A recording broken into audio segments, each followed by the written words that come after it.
Saya ingat lagi raya tahun lepas, saya buat preparation kau-kau punya untuk raya. Siap buat list, baju raya, kuih raya, langsir, duit raya dan servis kereta.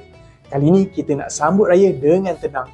Ingatkan dah cukup ready dah. Sekali semua masalah datang dengan serentak. Kereta buat hal, satu family demam termasuk anak-anak. Baru perasan road tax dan takaful kereta dah tamat. Dan segala persiapan awal tu tak komplit sepenuhnya. Masa tu barulah terfikir walaupun dah prepare, tapi sebenarnya banyak lagi perbelanjaan di luar jangkaan. Jom saya nak kongsikan 4 perbelanjaan di luar jangkaan sebelum hari raya.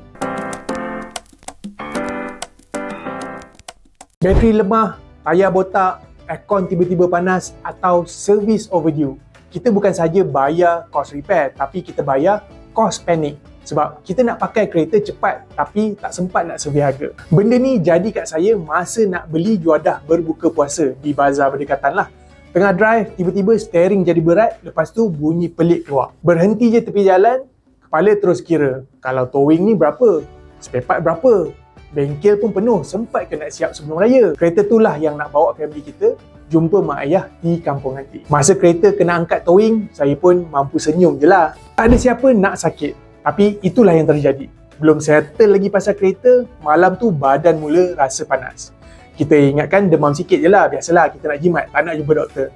Esok okey lah tu kan. Sekali makin teruk, family pun dah berjangkit dah. Bila pergi klinik, kita bukan saja bayar untuk ubat, kita bayar untuk consultation, termasuk untuk isteri dan anak-anak sekali. Benda ni memang kita tak masuk dalam bajet raya lah biasanya.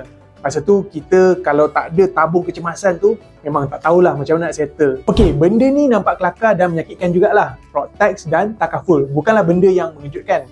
Sebab setiap tahun pun memang kita akan bayar.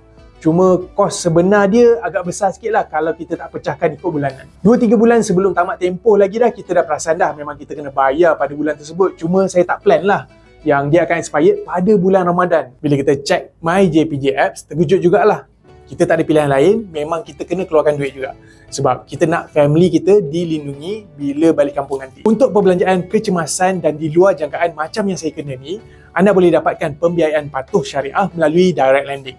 Sesuai untuk mereka yang bergaji tetap. Boleh guna untuk repair, servis kereta, belanja raya, balik kampung dan keperluan penting. Nak mohon pun senang, tiada charge tersembunyi, so tak perlulah pening bila kos servis kereta mahal. Tak cukup nak bayar bil klinik dan lain-lain. Sebab boleh je mohon pembiayaan direct lending. Keperluan terjaga raya bermakna. Okey, kita sambung balik. Saya tak pernah lagi kena phone rosak. Tapi cuba bayangkan, seminggu sebelum raya, semua orang hantar wish raya kat phone, semua orang plan nak balik kampung dan semua hantar location untuk open house. Tiba-tiba, phone terjatuh, skrin retak and then terus blackout. Mana nak cari bajet untuk repair phone tu? Benda ni simple je, tapi bila kita tak ada duit spare, benda kecil pun boleh jadi punca untuk kita mula guna kad kredit dan buat keputusan yang melulu. Okey, jadi macam mana kita nak ready dengan perbelanjaan di luar jangkaan ni? Saya tak nak lagi benda ni jadi next time. Sediakan dana raya. Buka satu akaun khas untuk raya. Bukan campur dengan simpanan kecemasan tu tau. Asingkan sekali ikut kategori. Baju, kuih, duit raya dan balik kampung. Setiap bulan, simpan sikit. Yang penting konsisten, walaupun sikit. Bila raya datang, kita dah ada duit bajet. Plan komitmen tahunan.